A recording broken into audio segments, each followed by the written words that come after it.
Hi friends, எல்லாருக்கும் வணக்கம் and welcome back to my channel. இன்றைக்கி வந்து நம்ம என்ன டாபிக் வந்து பார்க்க போகிறோம் அப்படின்னு பார்த்திங்கன்னா, தங்கம் வந்து சாமர்த்தியமாக எப்படி வந்து சேமிப்பது அப்படின்றத பற்றி தான் நம்ம இன்றைக்கி தெரிஞ்சுக்க போகிறோம். ஸோ இதை வந்து நான் வந்து சொல்கிறேன் அப்படின்னு வந்து பார்த்திங்கன்னா, என்னோடய ஸ்ட்ராட்டஜி, அதுக்கப்புறமா வந்து பிளானிங் எப்படிலாம் இருக்கும். இந்த 17 வருஷமாக வந்து நான் வந்து ஒரு குவான்டிட்டி ஆஃப் தங்க நகையை வந்து சேமித்து வச்சுருக்கேன். ஸோ அதை வச்சு தான் நான் உங்கள் கூட வந்து ஷேர் பண்ணுறேன், சரிங்களா? ஸோ ஒரு வருஷம், ஸோ இப்போ தான் நீங்கள் வந்து கல்யாணம் ஆகி இனிஷியல் ஸ்டேஜஸில் இருக்கிறீங்க அப்படின்னா, அப்படி இல்லை அப்படின்னா வந்து நான் ஜாபில் இப்போ தான் வந்து ஜாயின் பண்ணி ஏர்ன் பண்ண ஆரம்பிச்சிருக்கேன் அப்படின்றவங்க தாராளமாக உங்களோட கோல்டு சேவிங்ஸை வந்து நீங்கள் ஸ்டார்ட் பண்ணலாம். ஸோ சேமிப்பு அப்படின்றது வந்து நம்ம பணமாகவும் இருக்கலாம், நகையாகவும் இருக்கலாம், அதுக்கப்புறமா வந்து எந்த விஷயமாகவும் இருக்கலாம், சரிங்களா? சேமிப்பு வந்து எந்த மாறுபாடிலுமோ ஒன்று பணமாக இருக்கும், இல்லைனா வந்து நகையாக இருக்கும். ஸோ பணம் வந்து இன்வெஸ்ட்மெண்ட்டாக கூட இருக்கும், சரிங்களா? இன்வெஸ்ட்மெண்ட்லேருந்து நிறைய இன்வெஸ்ட்மெண்ட் இருக்குங்க. ஸோ நம்ம அதை பற்றி பார்க்குற சேனல் கிடையாது. ஸோ நம்ம வந்து தங்க நகை சேமிப்பு சேனல் மட்டும்தான், சரிங்களா? நம்ம கையில் கிடைக்கிற காசை எப்படி வந்து தங்க நகைக்கு வந்து சேமிக்கிறது அப்படின்றத பற்றி தான் நம்ம வந்து பார்க்க போகிறோம். ஃபஸ்ட்டு நீங்கள் வந்து ஒரு ஏர்ன் பண்ணுறீங்களா, உங்களுக்கானது நீங்கள் எதனா வந்து செஞ்சுக்கணும் அப்படின்னு ஆசைப்பட்றீங்களா, ஃபஸ்ட்டு அந்த வேலையை நீங்கள் வந்து கண்டிப்பாக நீங்கள் வந்து செய்யணுங்க. இல்லைனா உங்களுக்கு தேவையான விஷயங்கள் செய்யாதப்போ அது வந்து உங்களுக்கு மன அழுத்தத்தை கொடுக்கும், சரிங்களா? ஸோ உங்களுக்காக சின்ன சின்ன ஆசைகள் இருக்கும். ஒரு ட்ரெஸ் எடுக்கலான்ட்டு ஒரு ஆசை இருக்கும், அப்படி இல்லைனா வந்து இல்லை கோல்டு கூட எடுக்கலான்னு ஒரு ஆசை இருக்கும். எப்படின்னா முயற்சி பண்ணி அந்த ஆசையை நீங்கள் நிறைவேற்றிக்கோங்க, சரிங்களா? இல்லைனா வந்து பிளான் பண்ணுங்கள். சின்னதாக எதனா சாப்பிட்ணுன்னு உங்களுக்கு ஒரு ஆசை இருக்கும். ஸோ இதெல்லாம் வந்து நீங்கள் பண்ணிட்டீங்கனாலே நீங்கள் வந்து சாட்டிஸ்ஃபைட் ஆகிடுவீங்க. அதுக்கப்புறம் நம்ம இது டார்கெட்டை நோக்கி ஓட தொடங்கிடுவோம், சரிங்களா? ஸோ இதுதான் வந்து நான் ஃபஸ்ட்டு விஷயமாக நான் வந்து பார்க்குறேன். ஸோ நீங்கள் உங்களுக்கான விஷயத்த ஃபஸ்ட்டு வந்து யாருக்காகவுமே வந்து நீங்கள் விட்டு கொடுக்காதீங்க. அதுவுமே வந்து உங்களை டிப்ரெசிவாக தள்ளும். உங்களுக்காக ஒர்க் பண்ணுறது அது வந்து உங்களுக்கு மோட்டிவேஷனாக வந்து இருக்காது. ஸோ ஃபஸ்ட்டு இந்த விஷயத்த நீங்கள் பண்ணிவிட்டு அதுக்கப்புறமா வந்து நீங்கள் சேவிங்ஸை ஸ்டார்ட் பண்ணுங்கள். ஸோ தங்க நகை சேமிப்பு அப்படின்றது பார்த்திங்கன்னா, நான் வந்து எப்படி ஆரம்பித்தேன் அப்படின்றத உங்கள் கூட வந்து நான் சொல்கிறேன். ஸோ இனிஷியலாக வந்து கண்டினியூவாக நம்ம வீடியோ வந்து பார்க்குறவங்களுக்கு தெரியும். ஒரு இன்வெஸ்ட்மெண்ட்டுக்கும் ஒரு வீடு கட்டுறப்ப வந்து நம்ம என்ன பண்ணிகிட்டு இருந்தோம், என்ன பண்ணுறோம் அப்படின்றத வந்து எல்லாமே வந்து நம்மளுக்கு தெரிஞ்ச விஷயம்தான், சரிங்களா? தங்க நகை வந்து நம்மளுக்கு அவ்வளோ ஹெல்ப் பண்ணுங்க. நீங்கள் வந்து சேமித்து வச்சு பாருங்கள். உங்களுக்கு ஒரு சடன்னாக ஏதோ ஒரு எமர்ஜென்சி வருது. இது வந்து நம்மளுக்கு வந்து அன்றாட வாழ்க்கையில் ஒரு எமர்ஜென்சி வந்தால் நம்ம உடனே தங்க நகையை கொண்டு போய் அடகு வைப்போம். இல்லைனா வந்து அதை அடகு வச்சு மீட்ட முடியாத நிலமையில இருந்தால் ஒன்று சேல் பண்ணுவோம். ஸோ அது சேமிப்புன்றது மிடில் கிளாஸ் ஃபேமிலிக்கு மேஜராக வந்து ஒரு கஷ்ட காலத்தில் உதவும் அப்படின்றத மாதிரி தான். நம்ம யார் கையும் போய் நம்ம ஏந்த தேவையில்லை, நம்மக்கிட்ட இருந்தால் நம்ம பண்ணிக்கலாம்.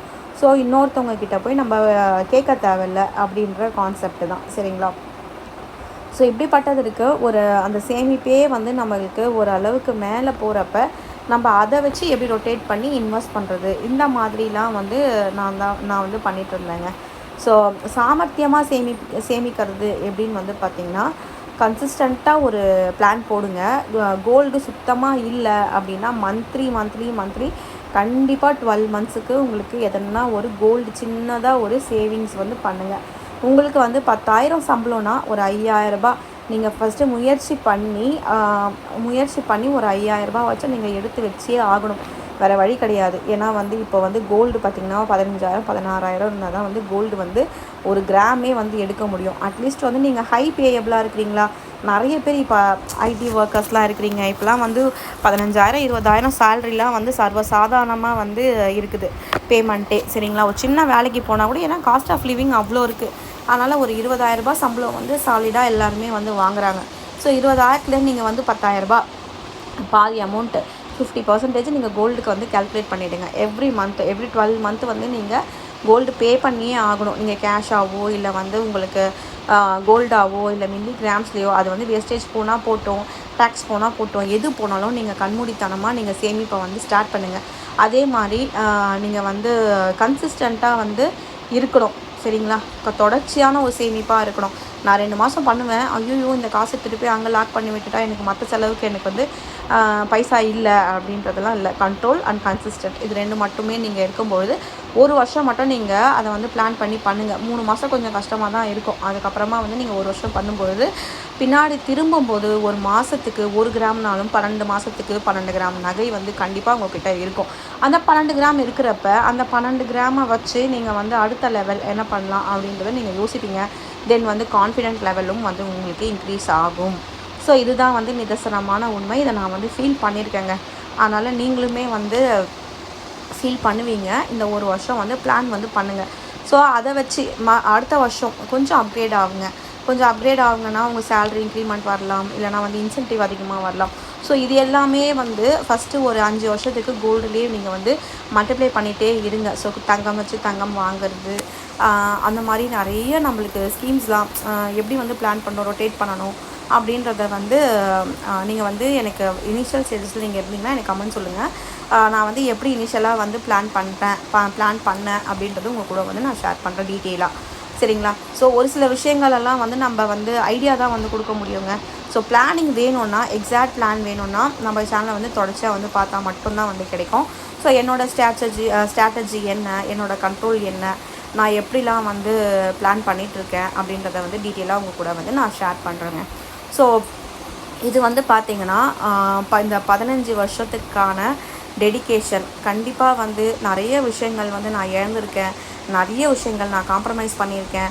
இதெல்லாம் இருந்தால் மட்டுமே நீங்கள் வந்து அடுத்த லெவலுக்காக, ஏன்னா வந்து அப்போ வந்து சம்பளமும் கம்மி தாங்க, அதுக்கேற்ற சம்பளம் தான் இருக்கும். ஸோ அதுலேயே வந்து நான் காம்ப்ரமைஸ் பண்ணி கோல்டெல்லாம் வந்து சேர்த்து வச்சதுக்கு ஒரே ரீசன் என்னென்னா அடுத்த இன்வெஸ்ட்மெண்ட்குள்ளே போகணும் அப்படின்றது தான். எனக்கு அந்த விஷன் வந்து இருந்ததுனால கொஞ்சம் கான்ஃபிடெண்ட்டாக வந்து தோணுச்சு. உங்களுக்கு என்ன விஷன் இருக்குது, என்ன இன்வெஸ்ட்மெண்ட் பண்ண போகிறீங்க, இல்லை கோல்டு மட்டும் தான் உங்களோட டார்கெட்டா, இல்லை வந்து கோல்டை வச்சு நீங்கள் வேறு எதனா இன்வெஸ்ட்மெண்ட் பண்ண போகிறீங்க, லாஸ் இல்லாமல் இன்வெஸ்ட்மெண்ட், அந்த இன்வெஸ்ட்மெண்ட் பண்ணி அதுலேருந்து நீங்கள் வந்து மணி ஜென்ரேட் பண்ண போகிறீங்களா எப்படின்றது நீங்கள் தான் வந்து பிளான் பண்ணிக்கணும். ஸோ சேஃப்டியான இன்வெஸ்ட்மெண்ட்டாக இருக்கணும். சேஃப்டியான இன்வெஸ்ட்மெண்ட்னால் என்ன, லேண்டு, வீடு, அந்த வீடை கட்டி அதிலேருந்து வாடகை வந்து ஜென்ரேட் பண்ணலாம். ஸோ இதுதான் வந்து எனக்கு தெரிஞ்ச விஷயம். மற்றபடி நான் வந்து இந்த ஷேர் மார்க்கெட்டு அதெல்லாம் வந்து ஒரு மாதிரி சூதாட்டம் மாதிரி போயிட்டுருக்கோங்க. அதில் வந்து மியூச்சுவல் ஃபண்ட்ஸு இப்போ எல்லாமே இருக்குது. சேஃப்டியான சைட்ஸு. அது வந்து ட்ராபேக்குமே இருக்குது, லோ ரிஸ்க்குன்றாங்க. எதுக்கு நம்ம அதுக்குள்ளெல்லாம் வந்து போகணும், அதுக்குள்ளே போனோம்னா நம்ம இருக்கிறதும் போயிடும், நல்ல கடன்ற மாதிரி ஆகிடும். ஸோ அதனால் அதெல்லாம் வந்து நான் ஃபோக்கஸ் பண்ண போகிறதில்ல. எனக்கு தெரிஞ்ச ஒரே விஷயம் மணி சேவிங்ஸ், அதுக்கப்புறமா அதை வந்து கோல்டாக கன்வெர்ட் பண்ணுறது, அண்ட் தென் அதை வச்சு என்ன பண்ணுறது, வீடு எதனா ஒன்று இன்வெஸ்ட் பண்ணுறது, வீடு நிலம் அந்த மாதிரி வாங்கி அதில் வந்து வீடு கட்டி விட்டு அதில் வந்து மணி ஜென்ரேட் பண்ணுறது தான் என்னோடய டார்கெட்டுங்க.